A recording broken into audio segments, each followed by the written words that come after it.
one of the things that I didn't know was the Southern strategy. The Southern strategy was Nixon's strategy, and I talked to the guy who came up with it. One of the authors of that strategy was Pat Buchanan, and I talked to him when we were both on MSNBC, and I was an anchor there. And he pretty much said, yeah, we had a nice 40-year run with it. So what did they have a run with? They decided that after Lyndon Johnson helped pass the Civil Rights Act and the Voting Rights Act, that the Democratic Party, which remember, used to be the party that was actually in favor of splitting the races, and the Republicans had freed the slaves, so the Republicans were the left-wing party on this issue earlier, and the Democrats, the Dixiecrats, were the racist right-wing party for a long, long time. But when Lyndon Johnson, a Democrat, switched and helped pass the Civil Rights Act and the Voting Rights Act, Nixon decided, oh, good, he's left all the racist voters in the South for us. We'll do the Southern strategy. Now, they even called it the Southern strategy. Was it because they were going to appeal to the South in other cultural ways? Oh my God, they've got the best peach cobbler, and we're just going to keep on talking about it. No, they're very clear. They were going to be the party against civil rights, against rights or any kind of payments going to African Americans. They were going to be against busing. They were going to be in favor of segregation, etc. They made an active decision to be the racist party. Now, by the way, that doesn't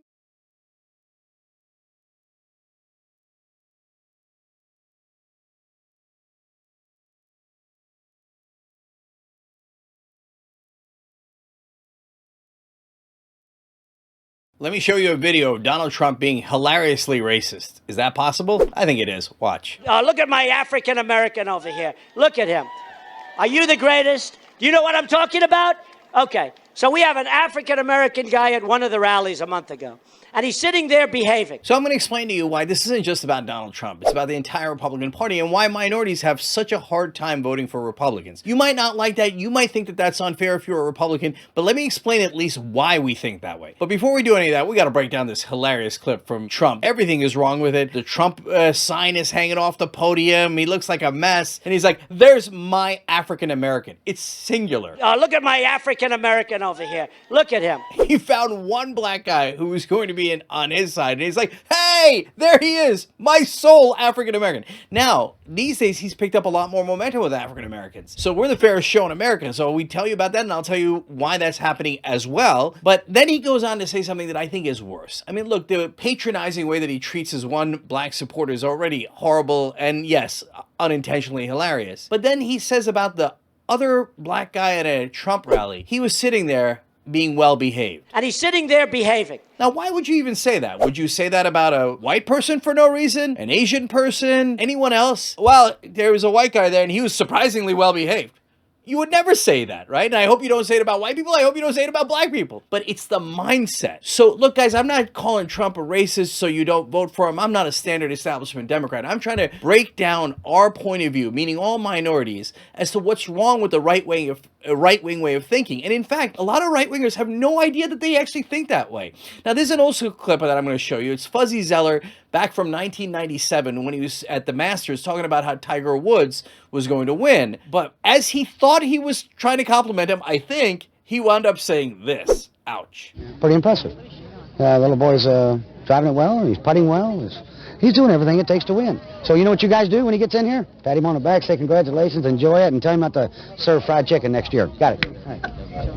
Or collard greens or whatever the hell it's. Look, if you're not a minority, you might not even understand. Although, come on, it's been so long. Please understand. So when he calls him a little boy and then says, hey, maybe they'll serve fried chicken or collard greens, you might look at it if you're, grew up in that kind of mindset, you're old school. You'd be like, what do you mean? He was talking about how he's driving the ball well. Who cares that he called him a little boy? He was younger back then.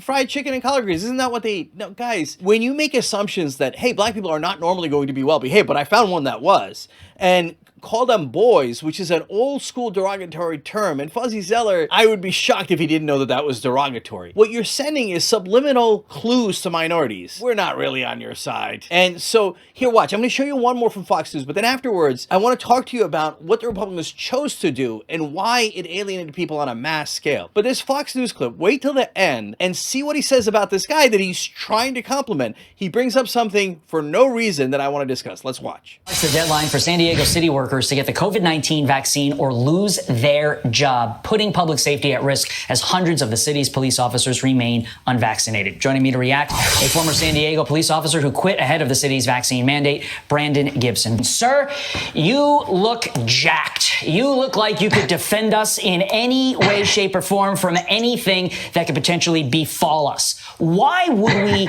get rid of that? Because you won't take a vaccine? Because quite frankly, sir, if my family is in jeopardy and I see you come to the door, I don't give two you-know-whats whether you have a vaccine, what your race is, what your religion is. I don't care. I want that guy saving my life. No matter what your race or religion is, if he was interviewing a white cop, would he have said, you know what, you look jacked and you look good and now you look like the kind of guy who would protect me? I don't even care what your race or religion is. Well, of course he wouldn't say that. You know he wouldn't say that because he's the same race, probably the same religion. But he sees a black guy and he's like, I don't even mind a black guy coming to my door as long as he's there to protect me. Okay? Am I not being merciful? Look at how generous I am. I don't even mind you coming to my door if you're going to save my life. Otherwise, I might mind you coming to my door, is the implication. Look, again, guys, I'm not looking for microaggressions and to call everybody racist, etc. I'm trying to get you to understand things that if you're a right-winger, you might not even see. You might not have noticed any of those things. I hope you noticed how bad the Trump one was, though.